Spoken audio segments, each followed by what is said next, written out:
Welcome to another Deke J. Wilson STEM video.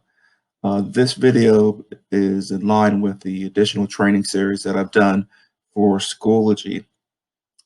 So obviously for some of my teaching colleagues. All right, so what I wanted to do this video is show you some more engaging topics or engaging tools that we can use to enhance student learning and student assessment.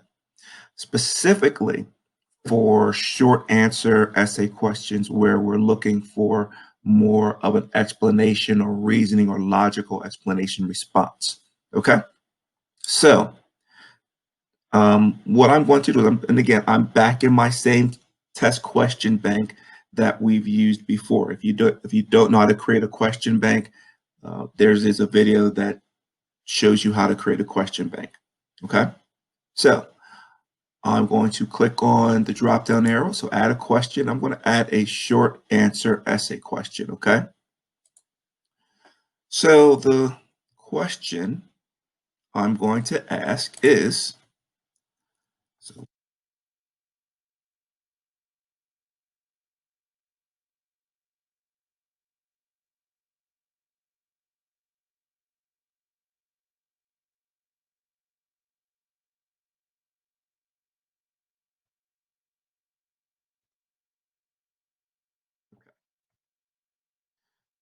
so the question I posited is, based on the video, what are the 5 components of the design process? Actually, that really should be for my engineering peoples out there who would scold me. So based on the video, what are the 4 components of the design process? Well, you might be asking, well, what video?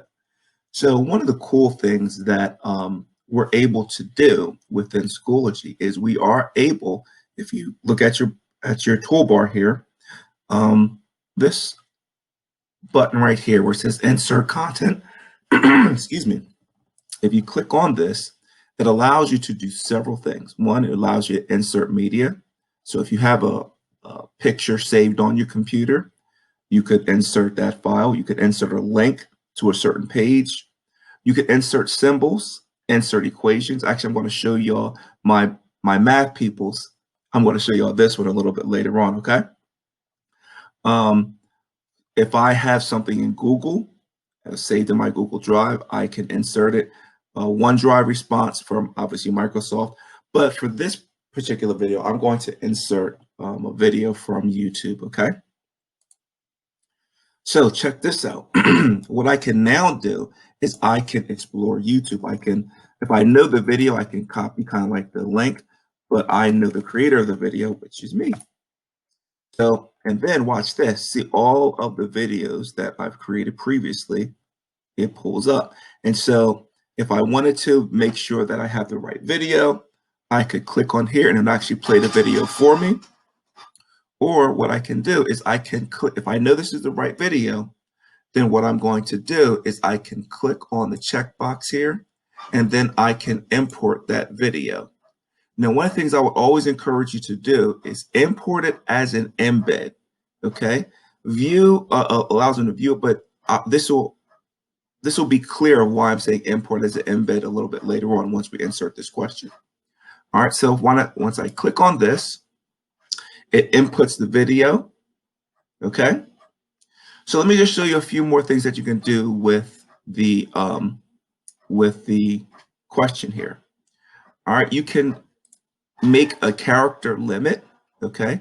So if you want to limit your student's response to a certain number of characters, you can do that. If you want, you can also allow rich text answers for students. So rich text answers means it will give them this same toolbar option, okay? So that they can add certain emphasis, change colors, certain things like that, okay? And then the last thing that it will allow you to do is you can allow students to video their answers. So students will be able to use their webcam and respond to you using a video. Now, this is great, as we know, for many of our students who may be ELL students or students who may not be able to type their responses the best. So there's a lot of really cool things that you are able to do within this particular type of essay style question.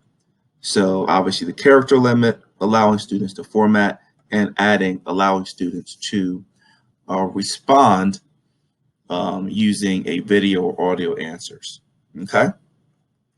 So then once you have everything how you want it, you're also able to add a rubric. And so obviously rubrics are actually really cool ways to answer questions. So if you wanted to, you could get one of your rubrics and then again, it allows your students to know exactly what you're looking for in your response. But also rubrics will allow you to just grade your students' work much more effectively. And your students can also see how you graded their work so that they can do better for next time. Okay? Just one of those great things for feedback. And then once you have everything how you want it, you go ahead, you can create your question. And so here is that second question. So again, remember, this is what I was talking about when I was talking about embedding your video, and don't just view. When you embed it, when the student pulls up the test, they will actually see this. And then what they'll be able to do is they click on a button here and then show them the test. Okay? So there's a lot of really, really cool things that students are able to do, or that you're able to do to engage your students more in the assessment process.